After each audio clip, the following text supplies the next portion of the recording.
નમો હરિકંતાણમ નમો સિદ્ધાણમ નમો આયરિયાણમ નમો વજ્રાયાણમ નમો લોય સવસવણમ હે સ્વપંચ નમોકારો સર્વપાવપણાસણો મંગલાણં પ્રસોયસે પરમં હવૈમંગલम् અજ્ઞાનતિમિરન્ધાનાં જ્ઞાનાંજનશલાકયા નેત્રયોન્મિલિतं येन તસ્मै શ્રીગુરુવે નમઃ महादिव्याकुक्षिरत्नं शब्दजितवर्यात्मजम् श्रीराजचन्द्रयकं वन्दे तत्त्वलोचनदायकं प्रभुतत्त्वलोचनदायकम् આ સમયસા એમાં મોક્ષ અધિકાર આ અધિકાર એ ગાથા 288થી આપણે શરૂઆત કરીએ છીએ। જેમ પુરુષ કો બંધનમહી પ્રતિબદ્ધ જે ચિરકાળનો તે તીવ્ર મન સ્વભાવ તેમજ કાળ જાણે બંધનો પણ જો કરે નહીં છેદ તો મુકાય બંધન વચન તે કાળ બહુએ જાય તો પણ મુક્ત તે નર નહીં બને। તેમ કર્મ બંધનના પ્રકૃતિ પ્રદેશનો ભાગને જાણે છતાં ન મુકાય જે જો શુદ્ધ તો જ મુકાય છે। તો એનો ગાથાર્થ કે જેવી રીતે બંધનના ઘણા કાળથી બંધાયેલો કોઈ પુરુષ તે બંધનના તીવ્ર મંદ સ્વભાવને અને કાળને અર્થાત આ બંધન આટલા કાળથી છે એમ જાણે છે, પરંતુ તે બંધનને પોતે કાપતો નથી તો તેનાથી છૂટતો નથી અને બંધવશ રહેતો થકો ઘણા કાળે પણ તે પુરુષ બંધનથી છૂટવારૂપ મોક્ષને પામતો નથી। તેવી રીતે જીવ કર્મ બંધનના પ્રદેશ પ્રકૃતિ સ્થિતિ તેમજ અનુભાગને જાણતા છતાં પણ કર્મબંધથી છૂટતો નથી, પરંતુ એ પોતે રાગાદીને દૂર કરીને શુદ્ધ થાય તો જ છૂટે છે। તો અહીંયા ભાવાર્થની અંદર આ વાત લખી છે કે બંધનું સ્વરૂપ જાણવાથી મોક્ષ છે એમ કોઈ અન્ય મતિ માને છે। કોઈ દર્શન એવું છે કે ભાઈ તમે બંધને જાણો તો તમે છૂટી જશો, તો ભાઈ એમ વાત નથી। હવે બંધન થયું હોય તો ભાઈ દોરડાથી 10 દોરડાથી બાંધ્યો કે 5 દોરડાથી બાંધ્યો પુરુષને કે તાણીને બાંધ્યો કે ઓછો તાણીને બાંધ્યો એવું જાણવા માત્રથી કંઈ બંધનથી પુરુષ છૂટે નહીં। એમ કર્મબંધ કેમ થાય છે એવું આપણે કર્મનું શાસ્ત્ર છે આપણે ત્યાં કર્મશાસ્ત્ર। તો કર્મશાસ્ત્રને માત્ર જાણવાથી કે બંધનથી છૂટાય નહીં કે ભાઈ આટલા પ્રકારના કર્મ છે ને આટલો એનો આટલી સ્થિતિ સુધી કર્મ રહીએ ને આટલો એનો અનુભાગ છે ને આવી એની પ્રકૃતિ છે ને આટલી જાત છે ને એમ માત્ર કર્મને જાણે એટલે બંધને જાણે એથી કંઈ બંધ જાય નહીં। ઘણા એવા માનવાવાળા છે કે ભાઈ આને જાણે તો બંધ જતો રહીએ, પણ એવું છે નહીં। તો આગળ કહે છે કે બંધ મહી જે બદ્ધ તે નહીં બંધ ચિંતાથી છૂટે તેમ જીવ પણ બંધો તણી ચિંતા કર્યાથી નવ છૂટે। જેમ બંધનથી બંધાયેલો પુરુષ બંધનના વિચાર કરવાથી મોક્ષ પામતો નથી અગર તો બંધથી છૂટતો નથી, તેમ જીવ પણ બંધોના વિચાર કરવાથી મોક્ષ પામતો નથી। આવું બંધન છે ને આવી વાત છે ને આવું કર્મના સિદ્ધાંત છે ને આમ બંધ એવી બધી પર્યાર્થિક એની વાતો જાણી જાય એથી કંઈ બંધથી છૂટે નહીં। તો આવા કોક માનવાવાળા છે કે ભાઈ જાણીએ એટલે છૂટા, પછી આપણે કેમ બંધાઈએ? તો એનો અહીં વાતનો નિષેધ કરે છે અને કહે છે કે બંધન નહીં જે બદ્ધ તે નિર્બંધ છેદનથી છૂટે તેમ જીવ પણ બંધો તણું છેદન કરી મુક્તિ લાય। માટે જો એ પુરુષને છૂટવું હોય તો એને બંધન જેના દોરડા આદિથી જેથી બંધાણો છે એ દોરડાને કાપી નાખે તો જ એ છૂટે। એ જીવ પણ બંધનને જો છેદે કર્મના બંધને છેદે તો જ મુક્તિ પામે। જેમ બંધનથી બંધાયેલો પુરુષ બંધોને છેદીને મોક્ષ પામે છે તેમ જીવ બંધોને છેદીને મોક્ષ પામે। અહીંયા સિદ્ધાંત કહ્યું કે બંધનું સ્વરૂપ તો આપણે જાણવું પડે, પણ એ બંધ કેમ છૂટે એ પણ આપણે જાણવું જોઈએ. તો હવે એ વાત કરે છે કે તો પછી છૂટે જીવ કેવી રીતે? તો કે છે કે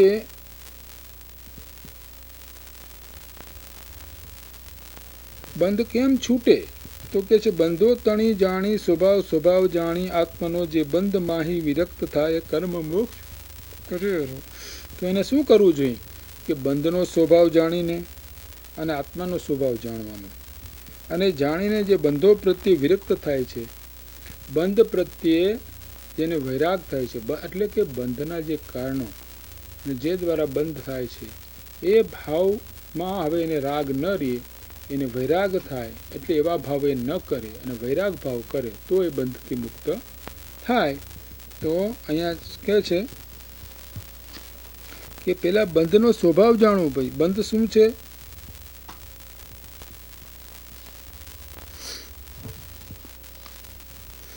તો બંધનો સ્વભાવ આપણે જાણવો પડે અને આત્માનો સ્વભાવ જાણવો પડે. તો આત્માનો અને બંધનો બે સ્વભાવ જાણી અને પછી શું કરવાનું કે આત્માને આ જાણવું એટલે કે આત્માને અનુભવવું. તો આત્માને અનુભવીને આ બંધનું છેદન થાય છે, બીજી કોઈ ઉપાય છે નહીં. કે બંધનો સ્વભાવ ને એ બંનેનો સ્વભાવ યથાર્થ જાણી કે આ બંધ પ્રત્યેથી પોતે દ્રષ્ટિ હટાવી અને પોતે તો પોતાનું સ્વરૂપ તો શુદ્ધ બુદ્ધ ચૈતન્ય ઘન જ છે, એ જાતનો વારંવાર વિચાર કરીને બંધની અંદર પોતે પ્રીતિ ન કરે, બંધના ભાવોમાં પ્રીતિ ન કરે અને એના પ્રત્યે વૈરાગ થાય તો જ એ બંધથી છૂટે. એટલે કે જ્ઞાન દ્વારા જ આ બંધનો છેદ થાય. કેમ? તો એ વાત હવે કરે છે. જીવ બંધ બંને નિયત નિજી લક્ષણે છેદાય છે, પ્રજ્ઞા ક્ષણી છેદ થતાં બંને જુદા પડી જાય છે. તો આ બંધ છેદવાનું કામ જ્ઞાન દ્વારા જ થાય છે. તો કેવી રીતે જ્ઞાન દ્વારા કામ થાય છે? કે જ્ઞાન દ્વારા બંધ કેવો છે, બંધ કોને કેવો? તો કે બીજા રાગ દ્વેષ આદિ જે ભાવો અને શરીરમાં પોતાપણાના ભાવો એ બધા બંધના કારણ છે. શરીરમાં પોતાપણાનો રાગાદિનો ભાવ, એની કર્તૃત્વનો ભાવ, એના ભોક્તૃત્વનો ભાવ, આ બધી જગતના પદાર્થોમાંથી કોઈ પોતે પોતાના છે નહીં, એના પદાર્થ સામે જોવાથી આપણે બંધ થાય છે, રાગ કરવાથી બંધ થાય છે. માટે અને એ બંધ છેદવાને માટે કરવાનું શું? અને પોતાનો સ્વભાવ જાણે કે પોતે કેવો છે કે શુદ્ધ બુદ્ધ આનંદ સ્વરૂપ જે છે એટલું જ મારું સ્વરૂપ છે, આવું જાણે. એ જાણપણ જ્યારે અંતરંગ પરિણમન પામે કે તરત એને આત્માના સ્વરૂપનો અનુભવ થાય. એટલે કે જ્ઞાન દ્વારા જ આત્મા પકડાય છે. જ્ઞાન જે છે તો એ વાત અહીં કહે છે કે જીવ તથા બંધ નિયત સ્વલક્ષણથી છેદાય છે, પ્રજ્ઞારૂપી છીણી વડે છેદવામાં આવતા તેઓ નાનાપણાને એટલે જુદા પડી જાય છે. તો અહીં કે છે ભાવાર્થની અંદર સ્પષ્ટ વાત લખી છે કે આત્મા અને બંધ બંનેના લક્ષણ ભેદથી ઓળખીને બુદ્ધિરૂપી છીણીથી છેદી જુદા કરવા. એટલે બંધનું લક્ષણ શું અને આત્માનું લક્ષણ શું, જે બંધાયો છે એનું લક્ષણ શું અને એને બાંધનાનું લક્ષણ શું, એ જાણીને બંધને તરફ વિરક્ત થઈ અને પોતાના સ્વરૂપને ગ્રહણ કરે તો એનું બંધનો નાશ થાય. એ વાત અહીં કહે છે કે આત્મા તો અમૂર્તિક છે અને બંધ સૂક્ષ્મ પૂતગલ પરમાણુનો સ્કંદ છે. તેથી બંને જુદા છદ્મસના જ્ઞાનમાં આવતા નથી, માત્ર એક સ્કંદ દેખાય છે. તેથી અનાદિથી અજ્ઞાન છે. અનાદિથી જીવને અજ્ઞાન ચાલ્યું આવે છે. કેમ કે એને કંઈ પૂતગળ પરમાણુ જે એની સાથે કર્મ લાગેલા છે અને રાગના નિમિત્તથી કર્મ બંધાય છે, એ કર્મને અને રાગને એટલે ટૂંકમાં ભાવ કર્મને અને પોતાના સ્વરૂપને ભિન્ન જાણતો નથી. પોતાનું જે જ્ઞાન છે એમાં રાગ દેખાય છે એટલે જેના જ્ઞાન રાગરૂપ થઈ ગયું એમ માને છે. પણ હવે જ્ઞાનને અને રાગને બંને ભિન્ન છે એવું જાણીને જ્ઞાનમાં પોતાપણું કરે. એટલે જ્ઞાન જેમાંથી ઉત્પન્ન થાય છે, જ્ઞાનની પર્યાય જેમાંથી આવે છે, એવું જે પોતાનું આત્માનું સ્વરૂપ, એ આત્માના સ્વરૂપને જ પોતે જાણે, એ જાણે એ એટલે બંધ છેદાય. તો એ વાત અહીં કરી. શ્રી ગુરુનો ઉપદેશ પામીને તેમના લક્ષણો જુદા જુદા અનુભવીને જાણવું એ ચૈતન્ય માત્ર તો આત્માનું લક્ષણ છે અને રાગાદિક બંધનું લક્ષણ છે. તો પણ માત્ર જ્ઞેય જ્ઞાયકભાવની અતિ નિકટતાથી તેઓ એક જેવા થઈ રહ્યા છે. તેથી તીક્ષ્ણ બુદ્ધિ રૂપી ક્ષીણીથી કે જે તેમને ભેદી જુદા જુદા કરવાનું શસ્ત્ર છે તેને તેમની સૂક્ષ્મ સંધિ શોધીને તે સંધિમાં સાવધાન થઈને પટકવી. તે પડતાં જ બંને જુદા દેખાવા લાગે છે. એમ બંને જુદા જુદા દેખાતા આત્માને જ્ઞાનમાં જ રાખવો અને બંધને અજ્ઞાન ભાવમાં રાખવો, એ રીતે બંનેને ભિન્ન કરવા. તો આ જુદા કરવાનો અર્થ શું? જુદા, હવે જેમ માટી અને સોનું બે ભેળા થઈ ગયા છે, મેલ અને કપડું જેમ બે ભેળા થઈ ગયા છે, તો મેલ અને કપડાને જુદા કરવાના છે. તો કેવી રીતે જુદા થાય? તો કે ભાઈ પાણીથી પહેલાં તો નક્કી કરવું પડે ને કે ભાઈ આ બે એકરૂપ નથી થઈ ગયા, આનો નાશ થઈ શકે એમ છે. પછી એને પોતાનું જે કપડું છે એ કપડું અને આ મેલ એ બંને વૈરાગ રૂપી પાણીથી અને તત્વરૂપી સાબુથી, એટલે કે તત્વથી જાણે કે હું તો આ જેમ કપડું છે અને મેલ જુદા છે તેમ મારો આત્મા અને આ રાગાદી ભાવ છે એ બંને જુદા છે. બાકીના પદાર્થો જુદા છે એ તો વાત હવે અહીં મોક્ષ અધિકારમાં લીધી નથી, એ તો છે જ. પણ હવે રાગ અને જ્ઞાન એકમેક થઈ ગયું છે. કેમ એકમેક થઈ ગયું છે? કે જ્ઞાનની સ્વચ્છતાની અંદર રાગાદી જણાય છે, એટલે એ બંને જાણે રાગાદીરૂપ આખું જ્ઞાન નથી થઈ ગયું એવું જીવને લાગે છે. જેમ અરીસાની અંદર સામે 50 વસ્તુઓ મૂકી હોય તો અરીસો સ્વચ્છની સ્વચ્છતા કંઈ દેખાય નહીં અને અંદર સામે પદાર્થો જે લાલ કાળા પીળા જે પડ્યા એ રૂપ અરીસો થઈ ગયો, તો આપણે એમ લાગે કે અરીસો છે તો આવો જ છે. ખરેખર એ અરીસામાં કાંઈ છે જ નહીં, અરીસો જેવો છે તેવો જ છે, અરીસામાં કાંઈ ફેર પડ્યો નથી. એમ જ્ઞાન છે તો જ્ઞાન જ છે. જ્ઞાનની અંદર રાગાદી ઝળકે છે, અગર તો પર પદાર્થનું જ્ઞાન કરે છે કે એટલા માત્રથી જ્ઞાન કંઈ અશુદ્ધ થઈ જતું નથી. તો આ બંનેનો કે હું તો જ્ઞાન સ્વરૂપ જ છું, ના રાગાદી ભાવ જે મારા જ્ઞાનમાં દેખાય છે એ મારા છે જ નહીં, આ પ્રમાણે તીવ્ર બુદ્ધિથી નક્કી કરે અને જ્ઞાનમાં જ પોતાપણું કરે તો એ તરત આત્મા દેખાય અને રાગ પણ આત્માથી ભિન્ન દેખાય. આ ભિન્ન દેખવું એ જ એનું જુદા કરવું છે. જુદા કરવું છે એટલે બીજું કાંઈ નથી. જેમ ધૂળ ધોયો, તો ધૂળ ધોયો શું કરે છે કે ધૂળ અને સોનાની કણીઓને જુદી પાડે છે. તો ધૂળ ધોયો છે એ પોતે દ્રષ્ટિ ક્યાં રાખે છે? સોનાની કટકી ઉપર દ્રષ્ટિ રાખે છે, ધૂળની કટકીને બાજુ મૂકે, ધૂળની કટકીને કાઢી નાખે, ધૂળને કાઢી નાખતો જાય, સોનાની કટકી ઉપર રાખે. તેમ આપણે પણ આપણો જે મૂળ સ્વભાવ છે એ જ મારું સ્વરૂપ છે, બાકી કાંઈ મારું સ્વરૂપ નથી. એમ આપણા સ્વભાવમાં દ્રષ્ટિ રાખીએ કે હું તો શુદ્ધ છું, પૂર્ણ છું, અખંડ છું, અભેદ છું, એની અંદર કોઈ પણ પ્રકારનો રાગનો પ્રવેશ થઈ શકે નથી એવો ઘન પદાર્થ હું છું. જે રાગાદી ભાવો મારા જ્ઞાનમાં દેખાય છે એ તો જ્ઞાનની સ્વચ્છતા છે, એમાં એ દેખાય છે. જ્ઞાન કંઈ રાગાદીરૂપ થયું નથી. આવો નિર્ણય પોતે પહેલાં બુદ્ધિ દ્વારા કરે. જેમ અરીસો છે, અરીસામાં ગમે એટલા અરીસાની અંદર અગ્નિ દેખાય, એથી ક્યાંય અરીસો અગ્નિરૂપ થોડો થઈ ગયો છે? અરીસામાં અગ્નિ દેખાય તો અરીસો એ અગ્નિથી ગરમ થઈ ગયો? સામે અગ્નિ પડ્યો હોય ને અરીસામાં દેખાય અગ્નિ, એથી કંઈ એ અગ્નિથી ક્યાંય અરીસો થોડો ગરમ થઈ ગયો છે?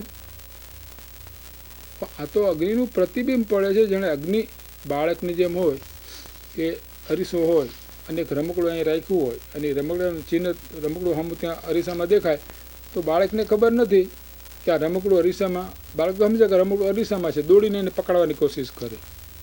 ત્યારે મોટા માણસ જે સમજે છે એ કંઈ અરીસામાંથી રમકડું ને પકડવા જવાના છે?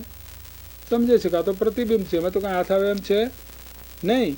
એમ જ્ઞાનની અંદર આ રાગાદી ભાવો જે દેખાય છે એ મારું સ્વરૂપ નથી એવો નિર્ણય કરે ને આ તો જે રાગાદી ભાવ દેખાય છે તો પરભાવ છે, પરકૃત છે, કર્મકૃત છે, મારે એને કાંઈ સંબંધ નથી એવો વારંવાર બુદ્ધિમાં નિર્ણય કરી અને પછી શું કરે? કે આ જ્ઞાન છે એ જ મારું રૂપ છે, બાકી રાગાદી ભાવ નથી. એ પ્રમાણે એ પ્રજ્ઞા દ્વારા એટલે જ્ઞાન દ્વારા એને આ બેને જુદા છેદે, બંધને અને આત્માને. આત્મા જે બંધાયો છે બંધનને છેદે એટલે કે આત્માને જાણે એ બંધનનો છેદ થઈ ગયો. આત્માને આત્મા રૂપે જાણ્યો, રાગને રાગ રૂપે જાણ્યો, એટલે બે જુદા પડી ગયા. એટલે જ્ઞાનીને આત્મા અને રાગ એક સમયે બંને જુદા દેખાય છે.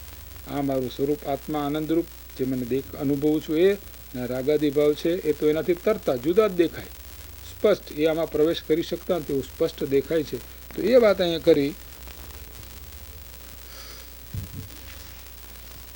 એક જેવો થઈ રહી દેખાય છે, તેથી તીક્ષ્ણ બુદ્ધિથી બુદ્ધિરૂપી છીણીને કે જે તેમને જુદા કરવાનું શસ્ત્ર છે તેને એની સૂક્ષ્મ સંધિ, આ સૂક્ષ્મ સંધિ છે.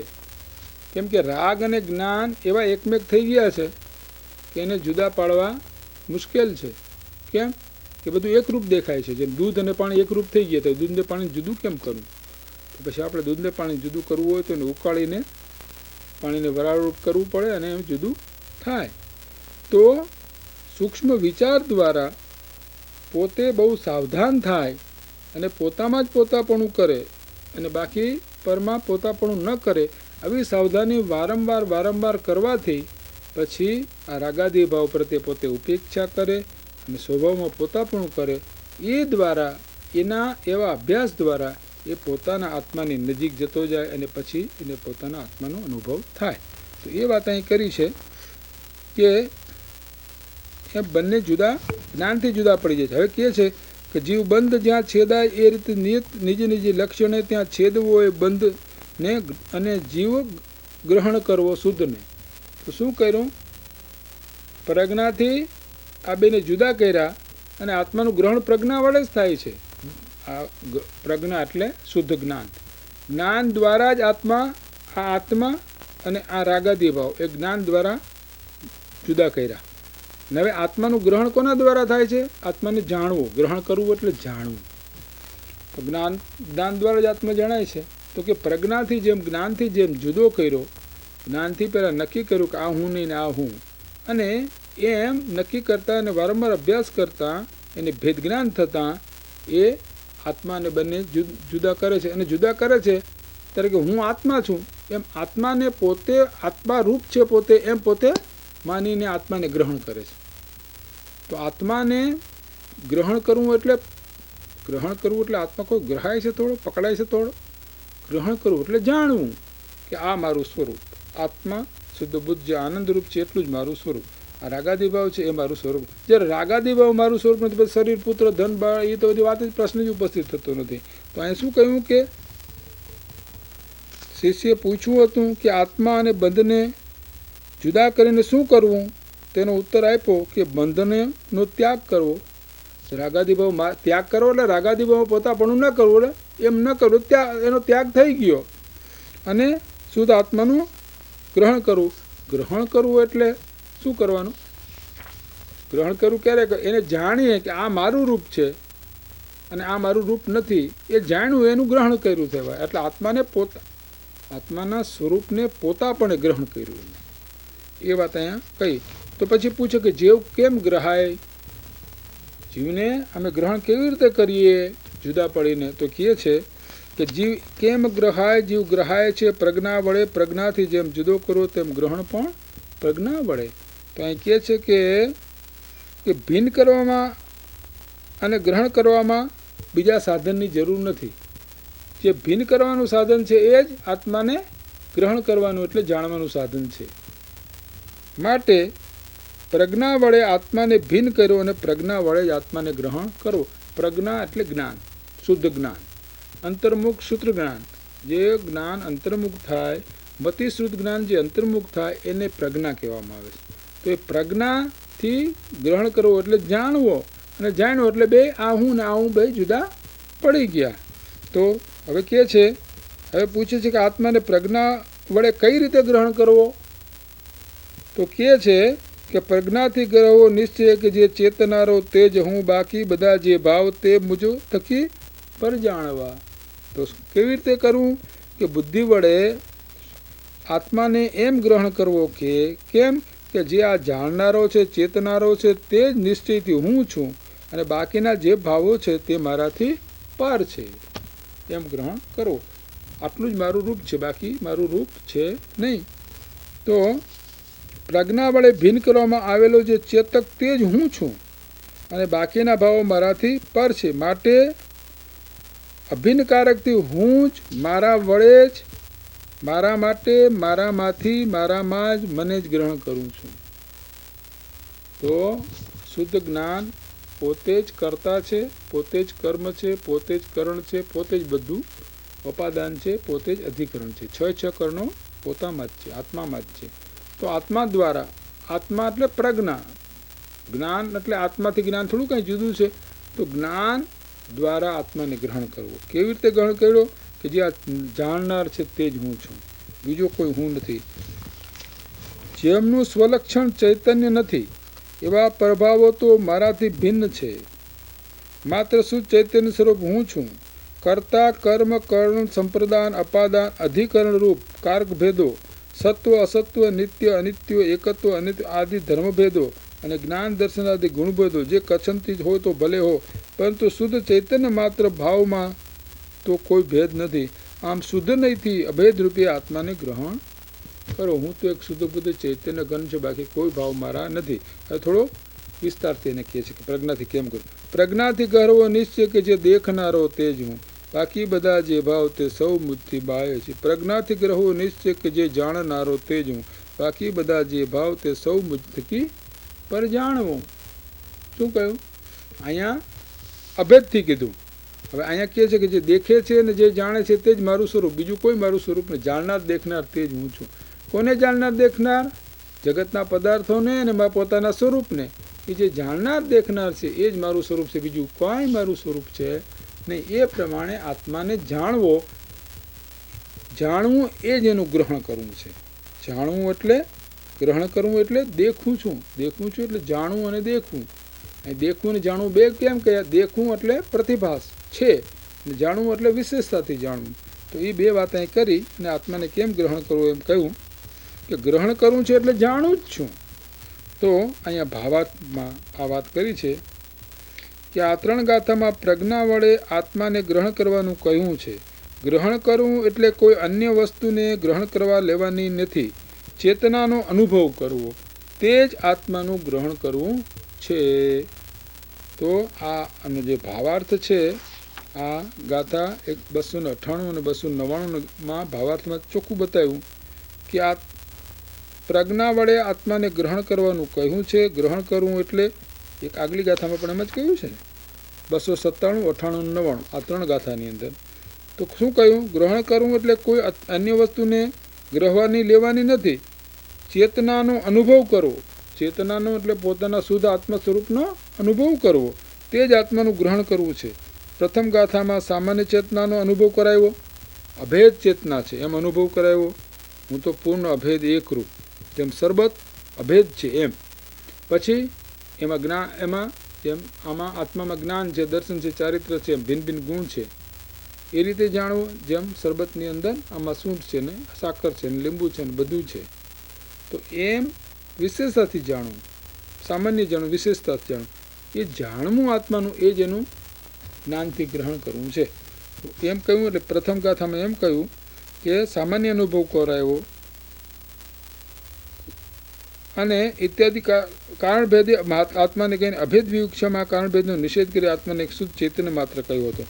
હવે આ બે ગાથા કઈ 298 અને 299 બે ગાથાઓમાં દ્રષ્ટા અને જ્ઞાતાનો અનુભવ કરાયો. કારણ કે ચેતના સામાન્ય દર્શન જ્ઞાન વિશેષોને ઉલ્લંઘતી નથી. સામાન્ય ચેતના કહો કે ચેતનાના બે પ્રકાર, દર્શન ચેતના ને જ્ઞાન ચેતના. દર્શન ઉપયોગ ને જ્ઞાન ઉપયોગ. તો દર્શન અને જ્ઞાન, કેમ કે આત્મા તો ચેતન સ્વરૂપ છે તો એ વાત સાચી છે, અને આત્મા દર્શન સ્વરૂપ છે અને જ્ઞાન સ્વરૂપ પણ છે, એ વાત પણ સાચી છે. તો અહીંયા વિશેષ સાથે કરે. અહીં પણ 6 કારકરૂપી ભેદ અનુભવ કરાવી પછી અભેદ અનુભવની અપેક્ષાએ કારક ભેદ દૂર કરાવી દ્રષ્ટા જ્ઞાતા માત્રનો અનુભવ કરાવ્યો છે. તો હવે અહીંયા કળશ 184 છે એમાં અહીંયા તાત્પર્ય એનું કહે છે કે અહીં તાત્પર્ય એવું છે કે સાંખ્યવાદી મતી આદિ કેટલાક લોકો સામાન્ય ચેતનાને માની એકાંત કહે છે. તેમનો નિષેધ કરવા માટે વસ્તુનું સ્વરૂપ સામાન્ય વિશેષાત્મક છે, તેથી ચેતનાનો સામાન્ય વિશેષરૂપ અંગીકાર કરવી એમ અહીં જણાવ્યું. આ બે વાત શા માટે કરી કે સાંખ્યમતી કે આત્મા એક જ છે, એને દર્શન જ્ઞાન આદિમાં ગુણોનો ભેદ કાંઈ છે નહીં, તો કે એ વાત બરાબર નથી. એટલા માટે કહ્યું કે આત્મા છે એ અભેદ સ્વરૂપ પણ છે અને ભેદ સ્વરૂપ પણ સામાન્ય વિશેષ પણ છે. તો જૈનમાં સામાન્ય વિશેષતા છે, નિત્ય અનિત્ય છે ને, બીજા દર્શનમાં કંઈ છે નહીં. દર્શનમાં તો એક સામાન્ય ચેતના બસ. એ માટે અહીંયા 3 ગાથાઓ એટલા માટે કરવામાં આવી. હવે આગળની ગાથારૂપ કહે છે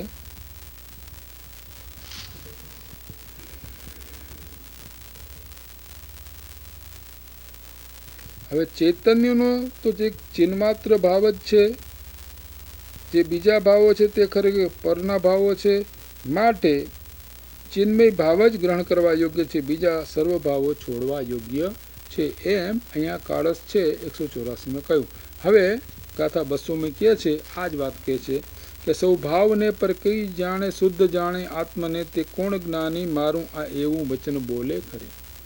કે છે એનો ગાથા કે સર્વ ભાવોને પારકા જાણીને કોણ જ્ઞાની પોતાને શુદ્ધ જાણતો થકો આ મારું છે, આ ભાવો મારા છે એમ બોલે કોઈ નહીં. કોઈ જ્ઞાની એમ ન કે આ રાગાદી ભાવ મારા છે એમ કહે જ નહીં.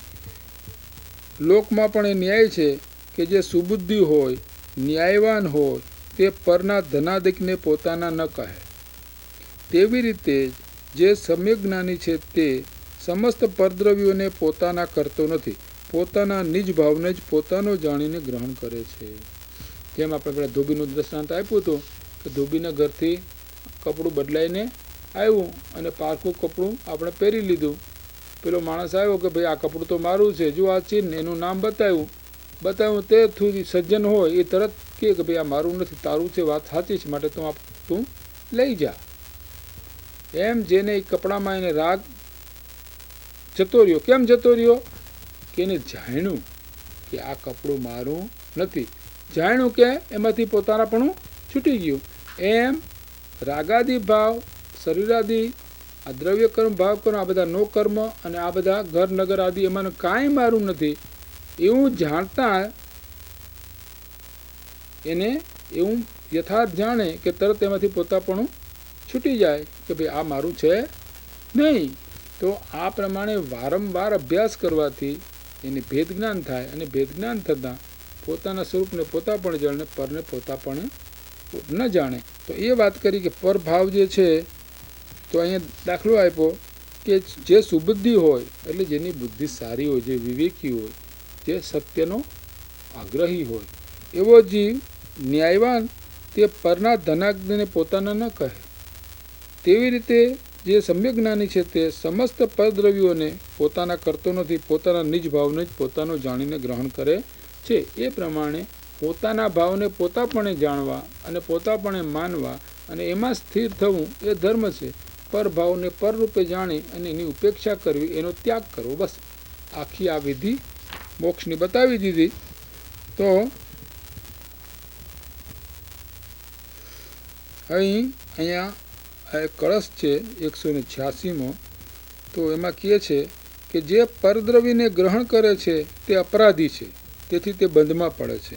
અને જે સ્વદ્રવ્યમાં જ આવૃત્ત છે, સંવૃત્ત છે, સંતુષ્ટ છે અને પરદ્રવ્યને ગ્રહણ કરતો નથી એવો યતિ નિરપરાધી છે, તેથી એ બંધાતો નથી. બંધાય જગતમાં કોણ કે જે અપરાધ કરે એને રાજા બાંધે, જેને અપરાધ કરે એને પોલીસ પકડે અને પોલીસ બાંધે. જે અપરાધ ન કરે, જગતમાં શું છે કે જે ચોર હોય એ પારકું ધન ચોરે, પોતાનું ધન હોય એ પોતે લઈને ફરતો હોય તો કોઈ એને બાંધે નહીં, કોઈ એને ચોર ગણે નહીં. પણ જે પોતાનું નથી એને પોતે ગ્રહણ કરે અને ચોરે તો એને સજા થાય. એમ આ જીવ પણ જે પોતાના નથી એવા દેહ, રાગ આદિ, ઘર નગર આદિ ભાવને પોતાનું માને તો એનો અપરાધ કર્યો અને અપરાધની સજા એને મોટી થઈ. કઈ સજા થઈ કે 4 ગતિના દુઃખો એને સહન કરવા પડ્યા. કેમ સહન કરવા? કે જે પોતાનું નહોતું એને પોતાનું માન્યું. એટલે કે શું કર્યું? એને પોતાનું માનવાથી રાગાદી ભાવ કર્યો. અને રાગાદી ભાવ કર્યો એટલે શું થયું? કે પરમાણુ આવ્યા. એ પરમાણુ તો પરદ્રવ્ય છે, એને પોતે ગ્રહણ કર્યા, એટલે પરદ્રવ્યની એને ચોરી કરી. તો ચોરીની સજા શું થઈ? એને 4 ગતિના દુઃખની એને સજા થઈ. તો જે જીવ પોતાના ભાવને પોતાના જાણે છે ને પરના પરને જાણે છે એ કોઈ દિવસ અપરાધ કરતો નથી. પોતાનામાં જો ઘરમાં પોતે રહીએ તો કોઈ એને મારવા આવે નહીં કે કોઈ એને દુઃખી કરવા આવે નહીં. પણ પોતાનું ઘર ન હોય, પારકું હોય, એને પોતાનું એ માનવાની કોશિશ કરે તો એ વસ્તુમાં એને પોતાને પોતે અપરાધી થાય. તો અહીંયા એક દાખલો આપ્યો છે.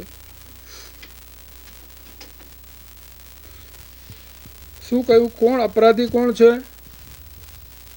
કે જે ચોરી કરે, જે રાજના કાયદાઓને તોડે એને અપરાધી ગણવામાં આવ્યો છે. એમ જે ચોરી કરે પારકા ધનની એ ચોર છે, અને જે ચોર છે એની સજા રાજા કરે. એમ જે પોતાનું સ્વરૂપ ભૂલી અને પરને પોતાના રૂપ કરે છે એને એ કરે પોતાનું રૂપ કરે એટલે શું થાય છે? કે જે કર્મના પરમાણુ છે એને ચોટે છે. એ કર્મના પરમાણુ તો પર છે, તો એની પરની ચોરી કરે છે. અહીં તો એવો દાખલો આપ્યો, પરની કર્મ બંધાય એટલે કર્મ પરમાણુની ચોરી થઈ ને, પરની ચોરી થઈ, પરને પોતાના સાથે લગાડ્યા એને. તો એ અપરાધ કર્યો તો એનો ગુનો થયો. તો ગુનાની સજા શું થઈ? કે પરમાં પોતાપણું કર્યું એટલે અનંત સંસારમાં એ ભમતો થઈ ગયો. તો એ વાત અહીંયા વિસ્તારથી કહે છે. શું કહે છે? કે જે અપરાધ કરતો નથી, કહે છે કે અપરાધ ચોરાદિક કરે તે પુરુષ તે સંકિત કરે તે લોકમાં કરતા રખે કો ચોર જાણી બાંધશે. અપરાધ જે કરતો નથી નિશંક લોક વિશે ફરે બંધાવું છું એવી કદી ચિંતા ન થાય તે. અને તેમ આ આત્માના અપરાધી હું એવો બંધાવ એમ સશંક છે, નિપરાધી જીવ નહીં બંધાવું એમ નિશંક છે.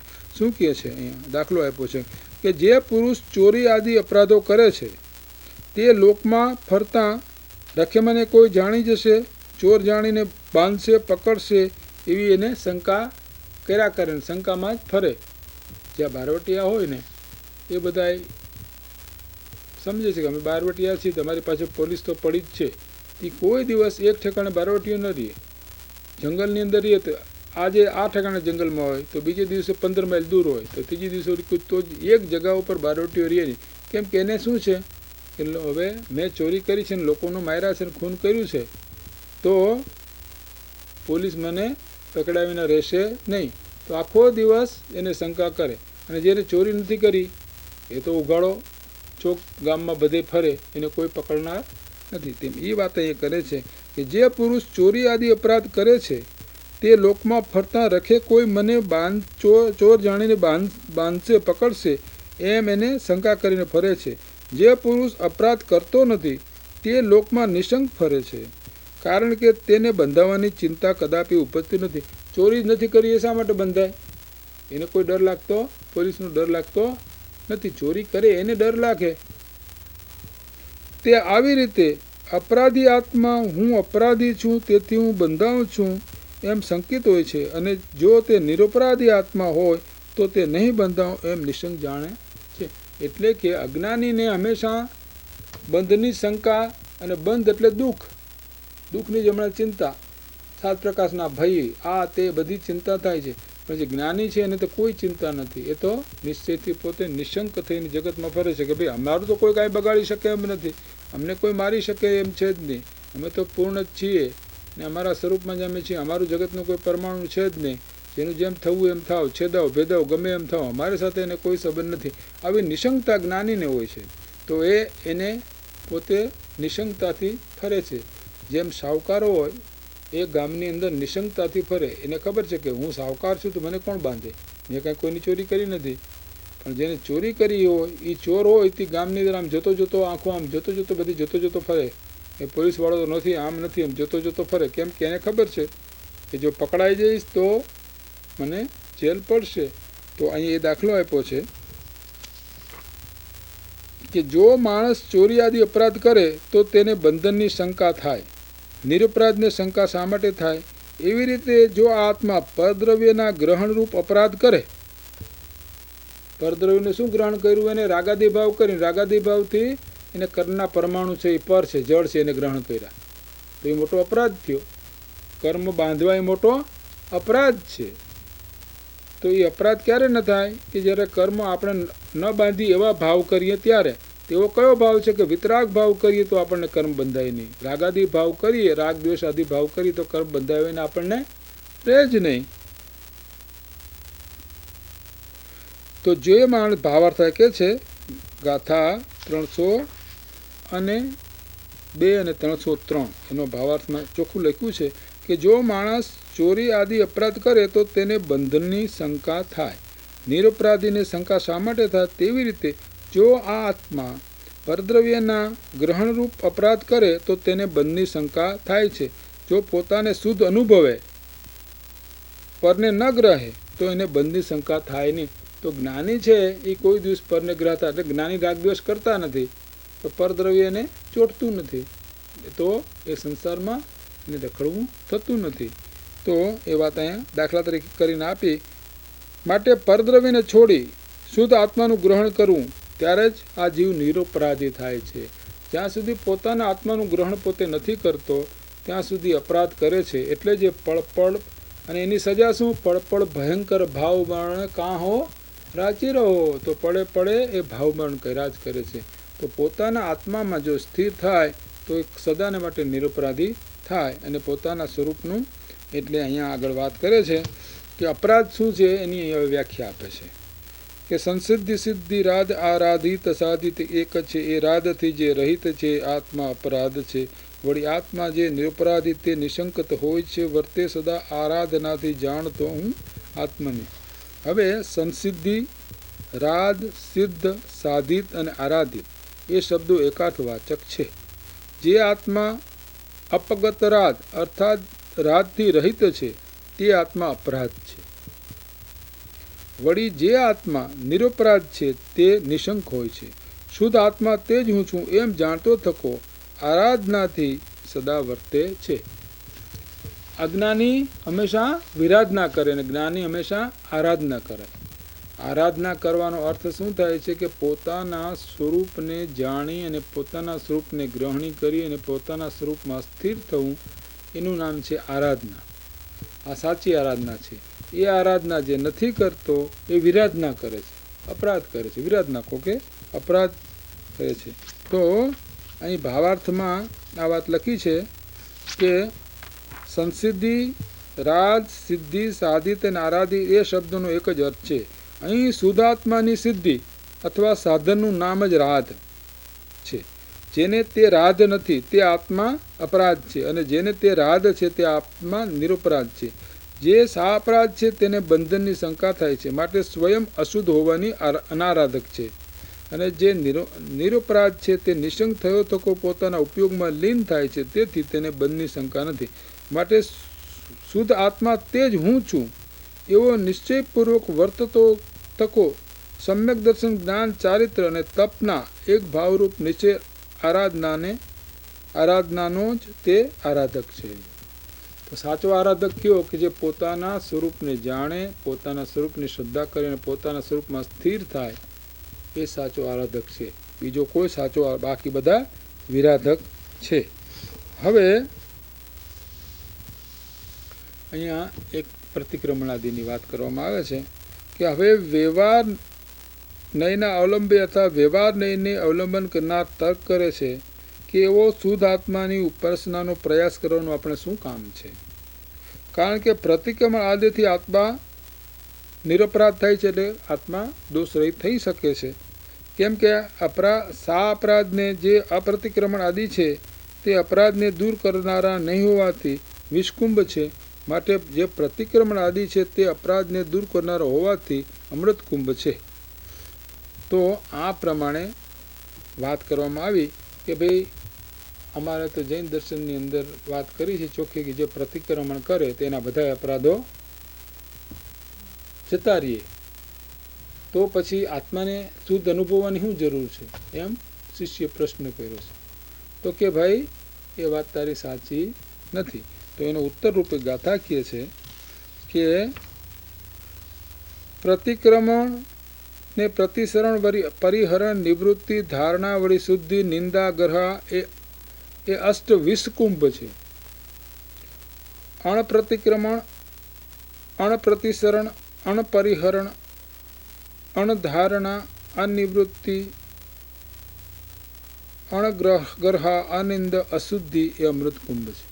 અહીંયા આચાર્ય દેવે નિશ્ચયથી એક વાત એ કરી કે પ્રતિક્રમણ, પ્રતિસરણ, પરિહાર, ધારણા, નિવૃત્તિ, નિંદા, ગર્હા અને શુદ્ધિ એ 8 પ્રકારનો વિષકુંભ છે.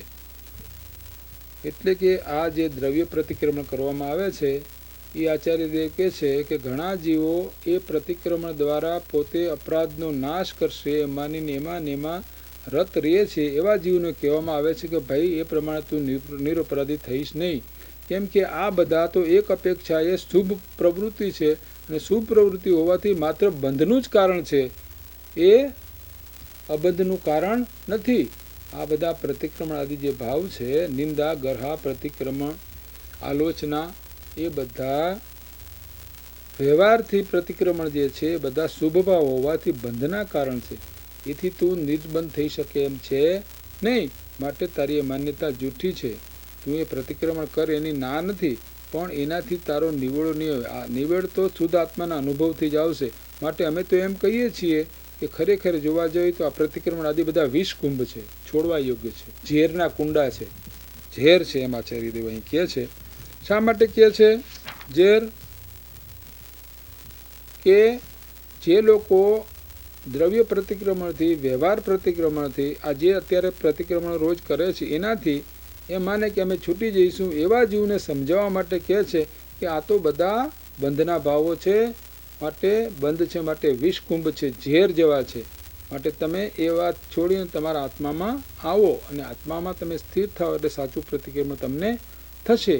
એટલે દ્રવ્ય પ્રતિક્રમણ છોડાવવા માટે આ વાત નથી કરવામાં આવી, પણ દ્રવ્ય પ્રતિક્રમણ કરીને એનાથી આગળ જવાનું છે, પોતાના શુદ્ધ ભાવનો અનુભવ કરવાનો છે. એ વાત અહીંયા આચાર્ય દેવે સમજાવી છે.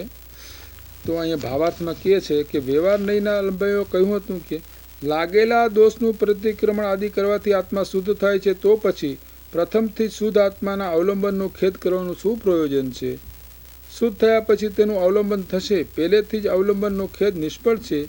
તેને આચાર્ય સમજાવે છે કે દ્રવ્ય પ્રતિક્રમણ આદિ છે તે દોષના મટાડનારા છે, તો પણ શુદ્ધ આત્માનું સ્વરૂપ કે જે પ્રતિક્રમણ આદિથી રહિત છે તેના અવલંબ વિના તે દ્રવ્ય પ્રતિક્રમણ આદિ દોષ સ્વરૂપ છે, માટે દોષ મટાડવાને સમર્થ નથી. કારણ કે નિશ્ચયની અપેક્ષા સહિત વ્યવહાર નહીં મોક્ષ માર્ગમાં છે. કેવળ વ્યવહારનો જ પક્ષ મોક્ષ માર્ગમાં નથી, બંધનો માર્ગ છે. માટે એમ કહ્યું કે અજ્ઞાનીને જે અપ્રતિક્રમણ આદિ છે તે તો વિષકુંભ જ છે. તેમની તો શી વાત કહી? જે અજ્ઞાની કોઈ દાડો પ્રતિક્રમણ કરતો નથી એ તો ઝેરમાં જ ઊભો છે, એની તો વાત કરતા નથી. પણ જે આ દ્રવ્ય પ્રતિક્રમણ કરે છે એ પણ ઝેરમાં જ ઊભા છે. પરંતુ વ્યવહાર ચારિત્ર્યમાં જે પ્રતિક્રમણ આદિ કયા છે તે પણ નિશ્ચયની અપેક્ષાએ વિષકુંભ છે. કારણ કે આત્મા તો પ્રતિક્રમણ આદિથી રહિત શુદ્ધ અપ્રતિક્રમણ સ્વરૂપ જ છે.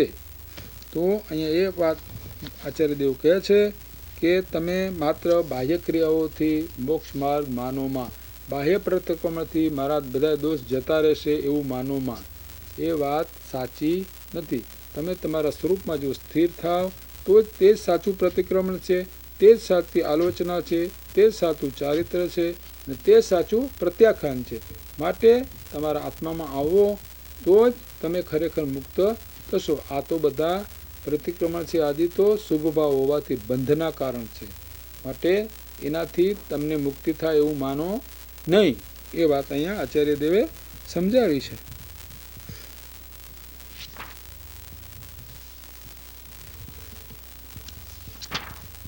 આ પ્રમાણે શું કહ્યું અહીંયા ભાવાર્થની અંદર આપણે વાંચી જઈએ કે અજ્ઞાન અવસ્થામાં જે અપ્રતિક્રમણ આદિ હોય છે તેમની તો વાત જ શું? એટલે કે અજ્ઞાન અવસ્થામાં જે પ્રતિક્રમણ કરતો જ નથી, દ્રવ્ય પ્રતિક્રમણ કરતો જ નથી, એની તો વાત નહીં.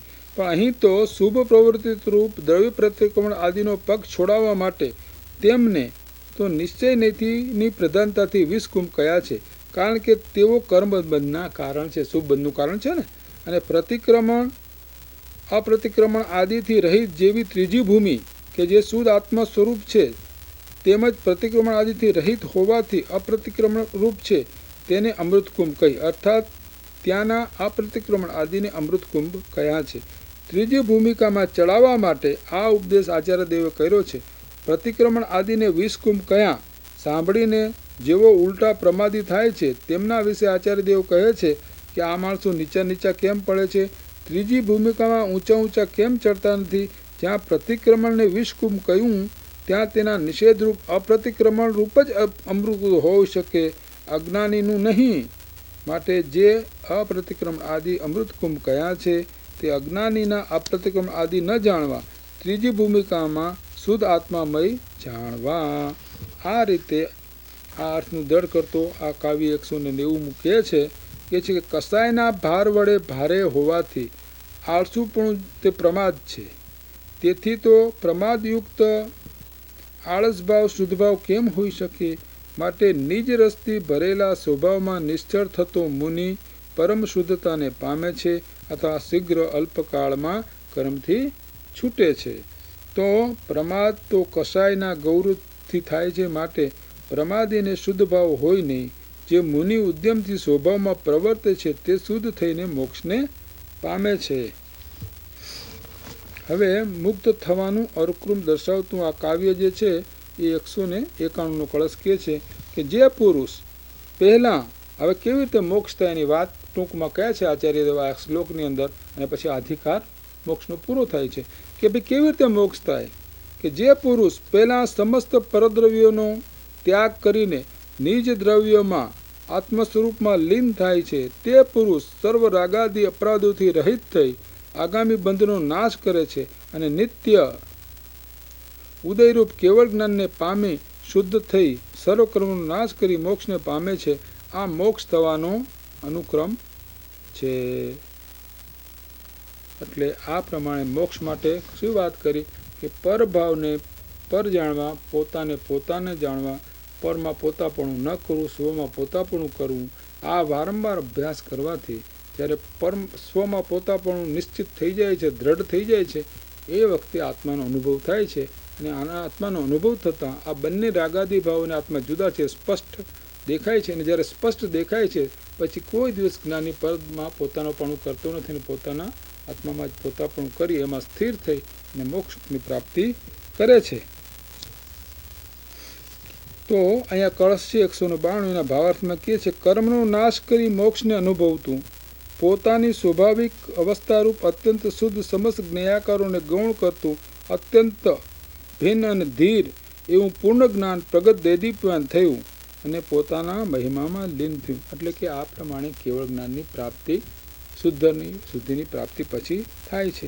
આ રીતે અહીંયા આ મોક્ષ અધિકાર પૂરો થયો. તો આ વાત અહીંયા આ મોક્ષ અધિકાર પૂરો કર્યો. આ મોક્ષ અધિકારની અંદર કર્મનો મોક્ષ કેમ થાય એની વિધિ આચાર્ય દેવે બતાવી.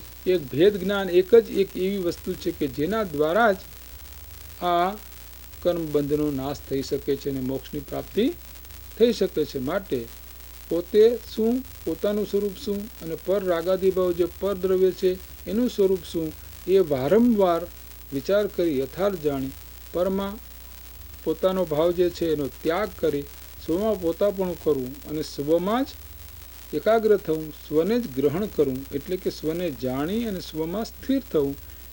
એથી જ પોતાને આ બંધનો નિષેધ થઈ એટલે કે કર્મ બંધનો નાશ થઈ અને મોક્ષરૂપ પૂર્ણ શુદ્ધ અવસ્થાની પ્રાપ્તિ થાય છે.